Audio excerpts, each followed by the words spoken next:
जय श्री राम। सनातनी सत्यार के चैनल पे आप सभी का स्वागत है। और क्या आपने सोचा है कि हनुमान चालीसा की चौपाइयाँ आपका जीवन बदल सकती हैं? ऐसे गूढ़ रहस्य हैं जिसे जानने के बाद से आप अपनी जीवन में बहुत सफल होने वाले हैं। अगर नहीं जानते हैं तो चलिए मैं बताती हूँ। दोस्तों, हनुमान चालीसा जिसमें शुरुआत में दो दोहे और अंतिम में एक दोहा है, और इसमें 40 चौपाइयां हैं। दोहा किसे कहते हैं, चौपाई किसे कहते हैं, ये सब आप जानते हैं, लेकिन फिर भी एक बार हम बता देते हैं। दोहा जिसमें 4 चरण होते हैं। पहले और तीसरे चरण में 13-13 मात्राएं, और दूसरे और चौथे चरण में 11-11 मात्राएं होती हैं। वही अगर हम बात करते हैं चौपाई की, तो चौपाई में भी 16 चरण होते हैं। आई मीन चौपाई में भी 16 मात्राएं होती हैं और 4 चरण होते हैं। प्रत्येक चरण में 16-16 मात्राएं होती हैं, और टोटल इसमें 64 मात्राएं होती हैं, और दोहे में 48 मात्राएं होती हैं। ये तो हुई मात्राएं कितनी होती हैं दोहा और चौपाई में। जो पहला जो चौपाई है, जय हनुमान ज्ञान गुण सागर, जय कपीस तिहु लोक उजागर, रामदूत अतुलित बल धामा, अंजनी पुत्र पवन सुत नामा। ये जो है पहला चौपाई है। इसका क्या अर्थ है? ये चौपाई आपके जीवन को कैसे बदल सकता है, चलिए जानते हैं। जय हनुमान ज्ञान गुण सागर। हनुमान जी, सबसे पहले हम आपको प्रणाम करते हैं, आपकी जय बोलते हैं, जो ज्ञान और गुणों के सागर हैं, अथाह सागर हैं। देखिए, जब भी हम किसी देवी देवता या किसी भी बड़े किसी के पास भी जाते हैं, तो सबसे पहले तो अपने भीतर के अहंकार को आपको त्यागना होगा। अहंकार को जब आप त्यागते हैं, निर्मल स्वभाव हो जाता है, अपने आराध्य के पास जाते हैं, तो आपका जो कनेक्शन है वहीं से शुरू हो जाता है। जय हनुमान ज्ञान गुण सागर, जय कपीस तिहु लोक उजागर। 3 लोक हैं, है ना? धरती है, आपका स्वर्ग है और पाताल। तीनों लोक में श्रेष्ठ कपि है हनुमान जी, और जो बहुत ज्यादा जिसके अंदर ताकत है।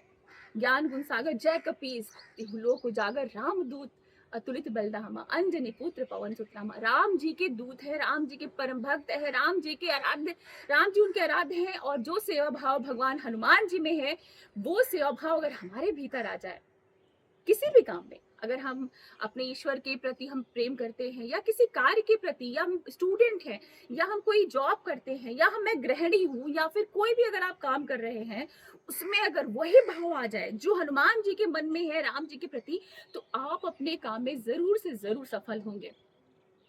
जो हनुमान जी हैं वो माता अंजनी के लाल हैं, और पवन के पुत्र कहे जाते हैं। पवन जो हवा दिखाई नहीं देती लेकिन सारी जगह पर विद्यमान है।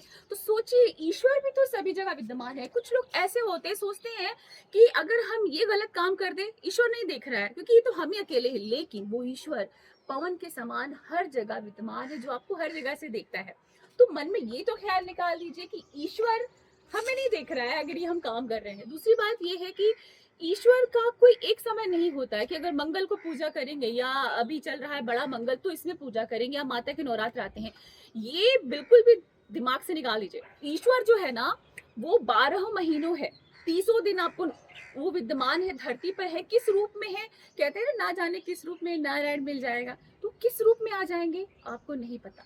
इसलिए जो आपका अहंकार है, इसे त्याग दीजिए। बात अहंकार त्यागने की हो रही है, तो आपको याद होगा जब रावण अंतिम समय में थे, तो भगवान राम ने भाई लक्ष्मण से कहा कि आप उनसे ज्ञान ले लीजिए, लेकिन वो रावण के सर के पास खड़े थे, तो रावण ने ज्ञान तब नहीं दिया। लेकिन जब राम जी ने कहा कि आप उनके पैरों के पास आइए, तब रावण ने ज्ञान दिया था।